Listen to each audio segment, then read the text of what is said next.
గుర్తుకే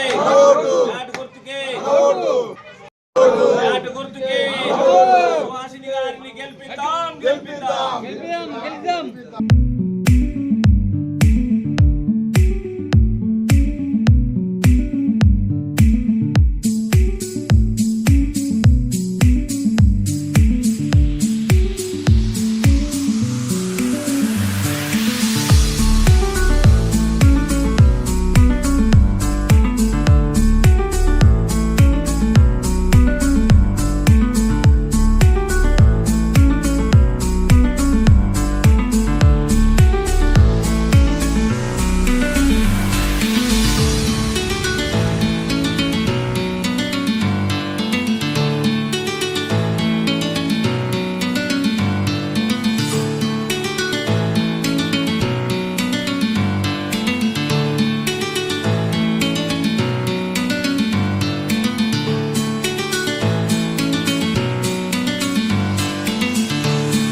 ఈరోజు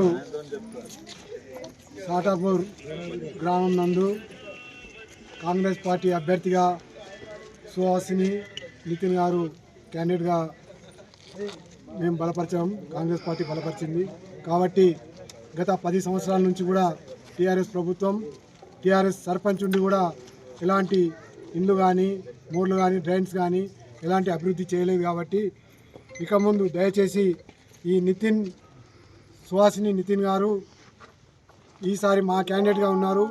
వీరు ఇందిరమ్మ ఇండ్లు కూడా ఇవ్వడం జరిగింది, పెన్షన్స్ ఇవ్వడం జరిగింది, షాదీ ముబారక్ చెక్కులు కూడా ఇస్తూ ఉన్నాము. ప్రతిదీ కూడా మేము చేయడానికి సిద్ధంగా ఉన్నాము. ప్రభుత్వం మాది ఉంది కాబట్టి ఖచ్చితంగా సుహాసిని గారికి ఓటేసి ఇక్కడ ఉన్న సాటాపూర్ గ్రామ ప్రతి ఒక్కరికి పేరు పేరున ధన్యవాదాలు తెలియజేస్తూ, ప్రతి ఒక్కరు కూడా నేను జిల్లా గ్రంథాలయ చైర్మన్గా ఈరోజు మీ అందరికీ పరిచయమే. నేను చెప్పేది ఒకటే రిక్వెస్ట్, ఈసారి ఆమెను గెలిపించినట్టయితే, సుహాసిని గారిని గెలిపిస్తే ఖచ్చితంగా మీరు గెలిపిస్తారు.